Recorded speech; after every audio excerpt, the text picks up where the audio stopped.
How's it going, junkies? It's your host, Video Game Junkie, bringing you with a part 4 and final video of the series of the history of Stormtroopers.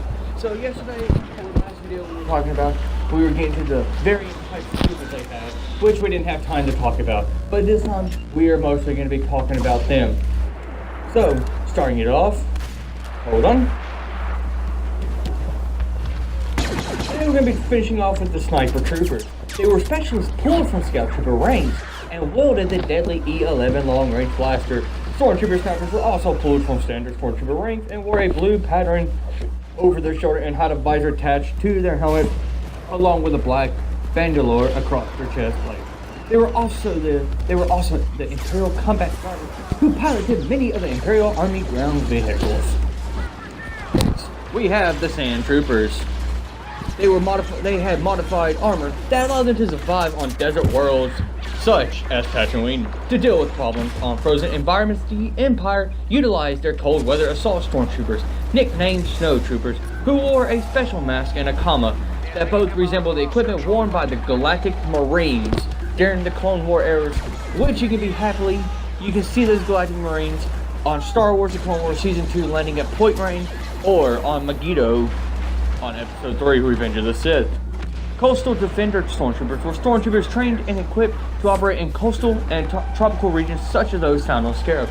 For those who don't know, those are those weird looking stormtroopers on Scarif on Rogue One.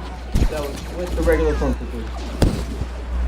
Next, we did have the Phase 2 Dark Troopers, who wore heavy armor and were used to attack enemy defenses with assault cannons, while the Shadow Troopers were armed with the T-21 light repeating blasters and cloaking technology, along with their intimidating black armor. We also did talk about the Death Troopers, which we don't need to go in detail. If you want to know about it, please go back to part 3 of this video. Magma Troopers were equipped to operate in extreme high temperatures. They were trained to fight on volcanic worlds such as Solus. Space Troopers were armored designed to breathe in space and were used to patrol parts of the Death Star with no air. The reason why they had those Space Troopers was when the Empire captured the Wookiee from Kashyyyk to build the Death Star. They had to have their Space Troopers out there to make sure construction was under Shock Troopers were armed with heavy weaponry and wore Stormtrooper armor with distinctive red markers similar to those of the Republic Clone Troopers who served as the Coruscant Guards during the Clone Wars. There also existed Imperial Heavy Troopers who were equipped with heavy combat armor and electrostaff similar to the Imperial Riot Troopers. Heavy weapons Stormtroopers wielded large rotator blaster cannons, while the more agile Junk Troopers equipped jetpacks easily bounded over walls and other obstacles to assault targets directly. Stormtroopers Grenadiers wielded grenade launchers and wore a red pattern along with a black bandolier across their chests, while Stormtroopers Chargers took down their opponents with extreme ferocity. Stormtroopers in mechanized battle armor, armed with heavy handheld cannons, were presented at the Battle of Severcus. Purge Troopers helped enforce Imperial law in the Anok sector, being led by the formidable Commander Bragg during the Iron Blockade. Flame Troopers were Stormtroopers equipped with incendiary weapons. Storm Commandos were the special forces of the Stormtrooper Corps and were trained to deal with extreme combat situations. 30 years after the Battle of Endor, variants of the former Galactic Empire armed forces would exist under auspices of a new organization known as the First Order.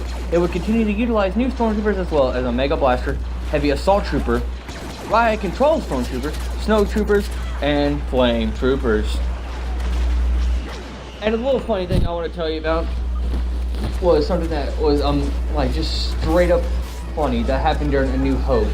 And that was in Star Wars Episode 4 A New Hope, an actor playing a Stormtrooper accidentally hit his head on a doorway in the Star Wars special. A sound was added for the purpose of comedy.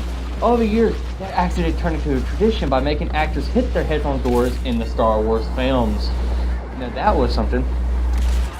Stormtroopers were named after Imperial German Stormtroopers. The German SS were called the Stormtroopers. And I mean, hold on. Sheila. It's a war zone. Fight for the Empire. God. What are you doing? Sheila. See what happens? When you mess around?